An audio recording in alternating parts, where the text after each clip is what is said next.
Baiklah, selamat siang, salam bahagia semuanya. Jadi pada hari ini saya menyampaikan suatu judul atau topik langkah pertama adalah mengembangkan WWK. Sekarang ada penyakit lain yang mulai menyebar di dunia dan melemahkan serta menyurutkan kedamaian. Ada banyak orang yang seperti Bio memberikan berbagai nasihat muluk-muluk tentang moral, agama, dan disiplin, tetapi tidak melaksanakan hal itu sedikit pun juga. Mereka yang mengaku sebagai orang bijaksana ini hanya bisa berbicara, tetapi tidak tahu bagaimana harus bertindak. Sebaliknya, mereka mengajar dengan teladan kebajikan, biasanya tidak mengerti bagaimana membicarakannya. Kata-kata kosong tanpa pelaksanaan atau pengalaman, itulah penyakit yang kini merajalela di dunia. Penyakit ini harus segera diberi obat dan disembuhkan karena ia telah menyimpangkan kedamaian bagi umat manusia. Berbicara itu mudah bagi semua orang. Meskipun demikian, sadaka sejati adalah ia yang bertindak lebih dahulu baru kemudian berbicara berdasarkan pengalamannya.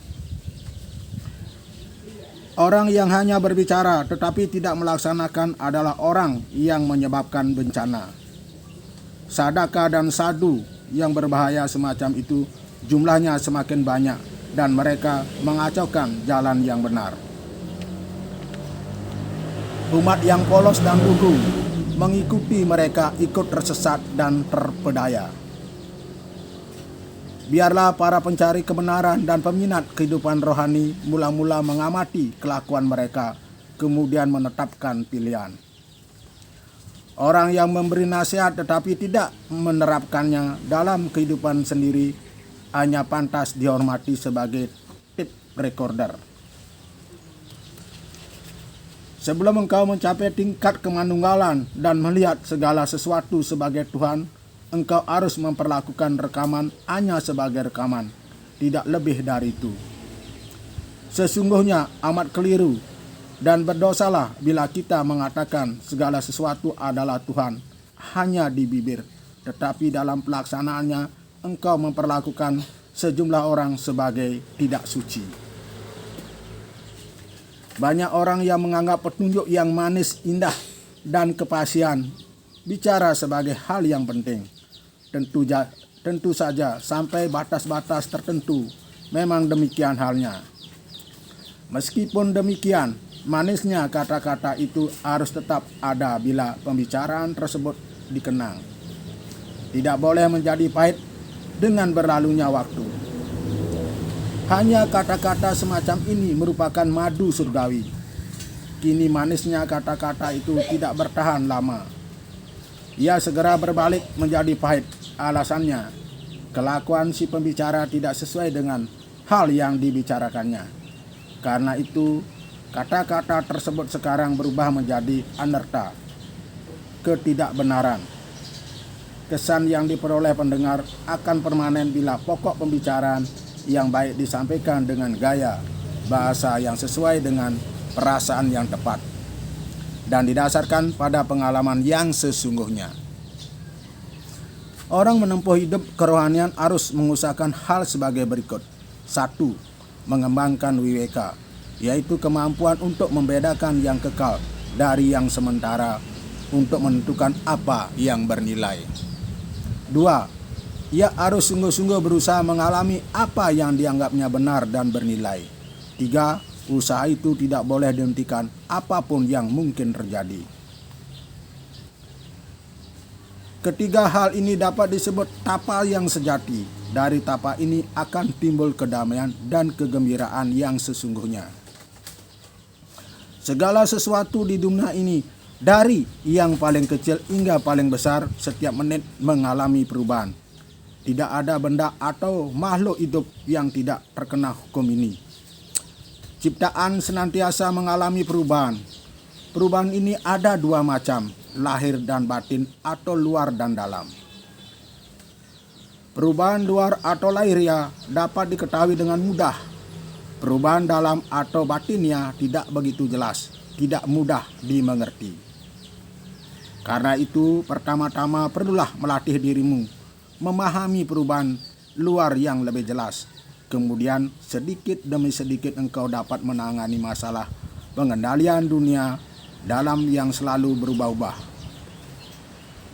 Dari kedua hal ini, pada tahap manapun engkau berada, lakukanlah dengan sepenuh hati hingga suara hatimu terpuaskan. Ini bukannya agar dihormati orang lain, untuk menyenangkan mereka, atau agar dipuji sebagai bakta yang agung. Sikap semacam itu merupakan pengkhianatan kepada diri sejati, Atma Droha. Tuhan mencintai sifat batin seseorang, bukan penampilan lahiriahnya. Meskipun demikian, janganlah engkau mengabaikan dunia luar. Kelakuan dan kegiatanmu harus menyatakan perasaan batin. Dengan demikian engkau mendapat kesempatan menghayati ketenangan dan ketabahan sepenuhnya.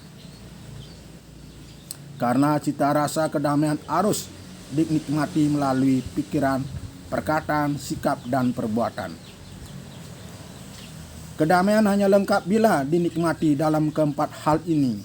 Dengan kata lain, pikiran akan memudar dan engkau akan mencapai tahap yang disebut kedamaian sejati atau kemanunggalan dengan Tuhan. Dunia sekarang penuh dengan filsafat yang tidak dapat dipahami dan kitab-kitab suci yang tidak dipraktikkan. Membicarakan hal ini tidak ada gunanya. Harus diadakan perubahan yang nyata dalam kelakuan dan tindak tanduk manusia sehari-hari, karena setiap orang dapat mengalami hal ini, dapat melaksanakannya dengan mudah dan memahami tujuannya dengan jelas. Hanya bila kelakuanmu sehari-hari kau ubah, maka dirimu yang sejati lebih dalam, lebih misterius, dan lebih hakiki akan dapat kau pahami. Dalam setiap perbuatan, kegiatan maupun ucapan yang paling remeh pun, engkau harus dapat membedakan dan memilih yang paling baik. Itulah tanda sadaka sejati. Jadi demikian, jadi penyampaian saya. Tentunya dalam penyampaian mungkin ada kata-kata yang kurang sempurna, dan tentunya dalam penyampaian ini ada yang kurang dan ada yang lebih, mohon dimaafkan. Terima kasih, semoga damai di hati, damai di dunia, dan damai selalu.